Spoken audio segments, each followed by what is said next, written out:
Gold Squad TV. What up, y'all? All right, so I'm gonna check this out right here, man. I heard Brian Scalabrine running his gums last night, as I mentioned in my video last night. And me and my mans, we had a conversation this morning. We're both Celtics fans, and we really know what we're talking about. Um, Brian Scalabrine got to cut it out. And I know the Boston Celtics organization seems like they want the coach to be the star. I'm kind of getting this vibe. I'm getting this vibe that the coach has to be the star. It can never be the players. You got 3 all-stars on your team. One soon to be. The other 2 are one's going probably on the second run as the all-star. And, Kemba Walker, who's a 4-time all-star and 2-time starter in the all-star game. Can somebody please explain to me why the system that we have, right, doesn't showcase their skills to a point to where all 3 of them could be all-stars? Kind of like how Kyrie Irving, Kevin Durant, and James Harden are.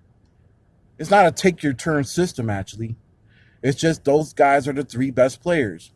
Can somebody please tell me how this system's supposed to work if you don't have a pecking order? When you have guys off the bench who are borderline G-leaguers shooting important shots because Brad will not do what a coach is supposed to do and put them in the best positions in order for them to overcome their weaknesses, but emphatically emphasize their strengths. I don't get it. Tonight we got to play Atlanta. No Kemba tonight, back-to-back games. So, obviously he always sits out that second half of the back-to-back, I mean. But I feel like it's always an excuse for Brad. He never gets held accountable. Chris Washburn is a very credible reporter.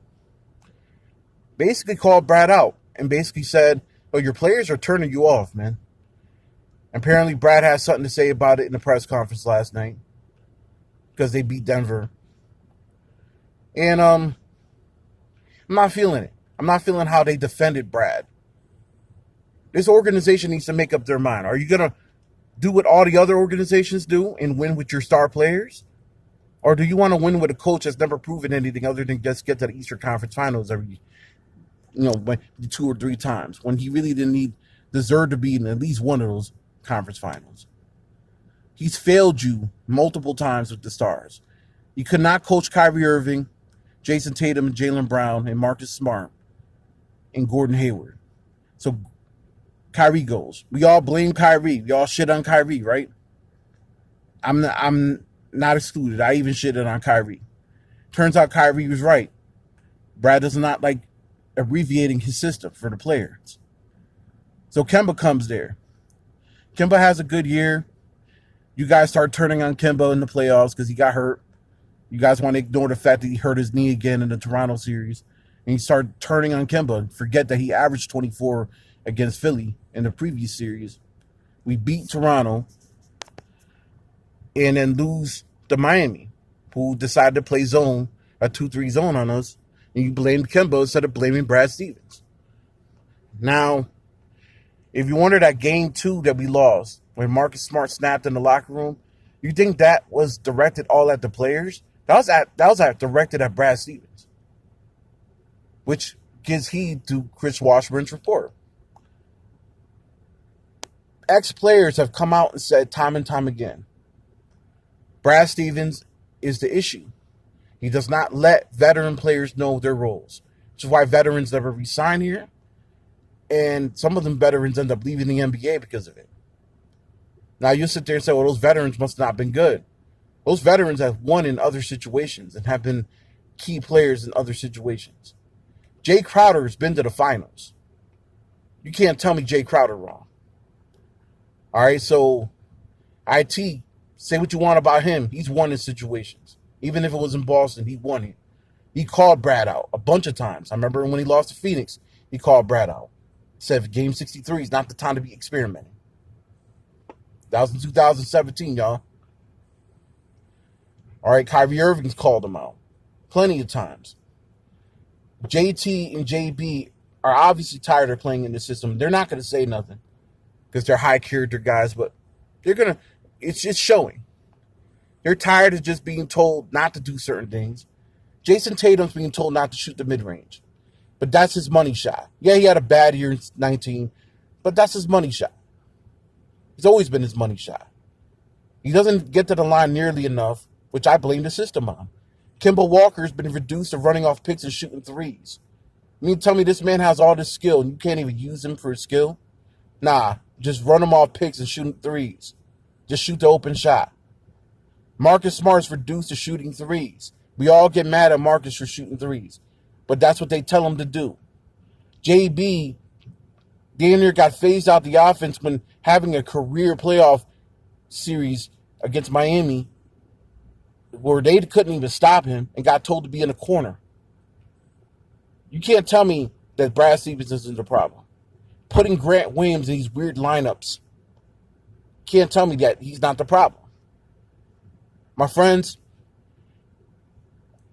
an admission of guilt needs to be made. If you're not going to call it like you see it, and you're just going to be like, it's the players' fault, the players are playing too selfish and went out for themselves. No. The NBA is a players' league, Brian Scalabrine.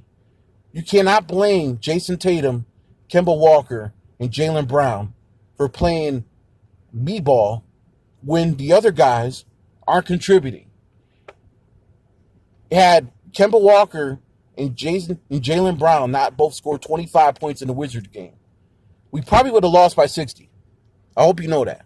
Because the other guys weren't hitting shots, including Tatum. Tatum only had 6 points. You mean to tell me that they're selfish for that? And then now you're going to blame it on the amount of games he played lately and say that we're fatigued and we're stuck in the mud. That's bullshit. You go tell that to LeBron James, who's 35 years old, 36 years old, playing damn near every game this year and keeps himself in shape. You're going to tell me that these young guys are fatigued? I can understand Tatum. He's coming off of COVID. But the rest of the guys are not fatigued.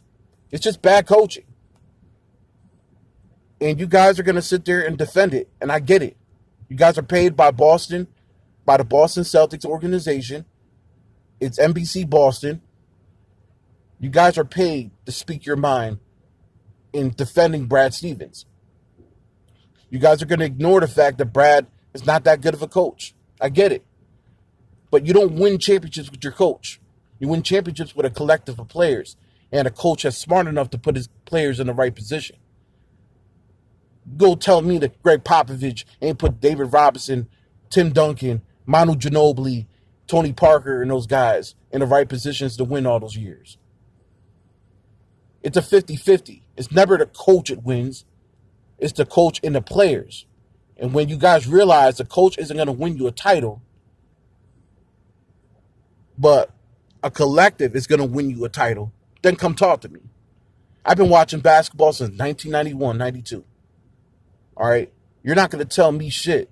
Now you can sit there and say, what do I know about basketball? I'm just a dude from the sideline. I don't know anything. Well, the majority of them analytic idiots never played ball either. You going to tell them they don't know shit? All those guys that Brad Stevens listens to, they didn't play in no high levels. They just know math. They know how to analytically break down shit. They're smart. They're nerds. That's great.